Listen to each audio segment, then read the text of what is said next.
The source is in me. It's not in a bottle. It's not in a label. It's not in a man in a suit. It's not in a dollar bill. It's not in a radio. It comes from me. And I don't need anything outside of myself and the glory of God to lead me anywhere in my career. And once I did that, I was like, I'm gonna write a mixtape. It's gonna be fantastic. I'm gonna tell my story the way I wanna tell it. I don't care about hits. Shut up!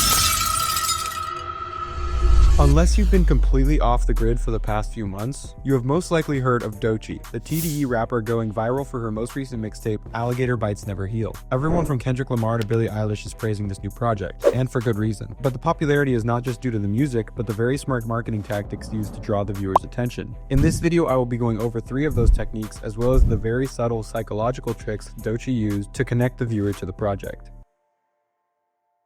Doechii uses world building in varying amplitudes throughout the rollout of this project. The most obvious example being the title itself, Alligator Bites Never Heal, a title that harbors many meanings even for Doechii herself. She stated in an interview with the 45 that she had learned about what was called a death roll, which is when an alligator captures its prey in their jaws, spinning around, causing the meal to drown and be dismembered. She saw a resemblance in her own life over the past few years, suffering from an ongoing death roll of struggle, drowning in her own iniquity and misdeed, while simultaneously battling with creative freedom in herself and her label, which helped birth the name of the project. However, that's just where the world building begins. In a Genius interview, she dives deeper into the meaning behind both the title and the cover art. I'm holding an albino alligator, which is one of the rarest animals. They can pretty much adapt in any environment. Cold, hot, wet, dry, doesn't matter. And that represents me. I'm a survivor by heart, and I think I just started realizing and learning how to live instead of how to survive. These wounds you can hurt yourself, but you can also heal yourself,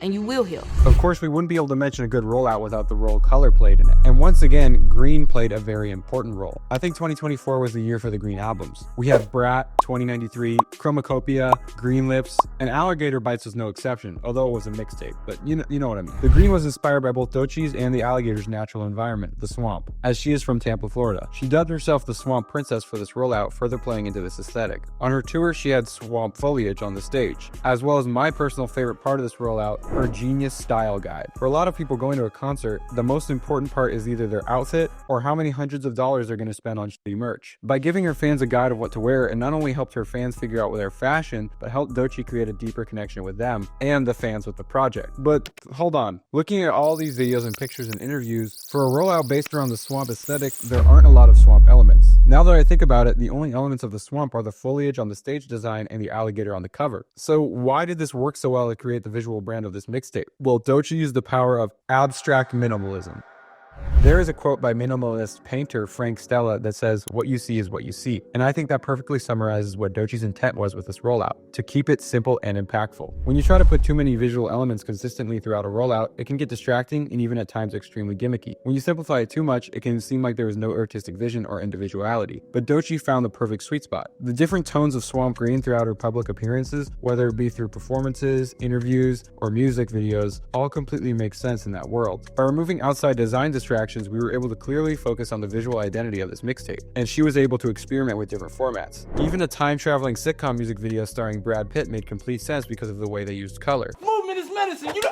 A little honorable mention with this and kind of the whole rollout. Well, one, this is a really cool video. But remember in my video about Chromacopia where I talked about the importance of post-release promo? Well, Doechii did a lot of that, and this video was probably the most notable part of it so far. She even posted snippets of this fake show before the video even came out, and this boosted the streams for not only the song, but probably the whole mixtape. The swamp style they went for here is two-dimensional and applicable to most things. Doechii's stylist, Sam Wolf, helped to add another layer to her aesthetic through fashion, which he explains best as both a preppy and office siren look, inspired by typical semi-formal wear that is accentuated with extra layers and impactful color. She would wear outfits inspired by this in most of her public appearances, my personal favorite fit being at her Tiny Desk concert. The best part about this simplicity was that it was authentically Doechii.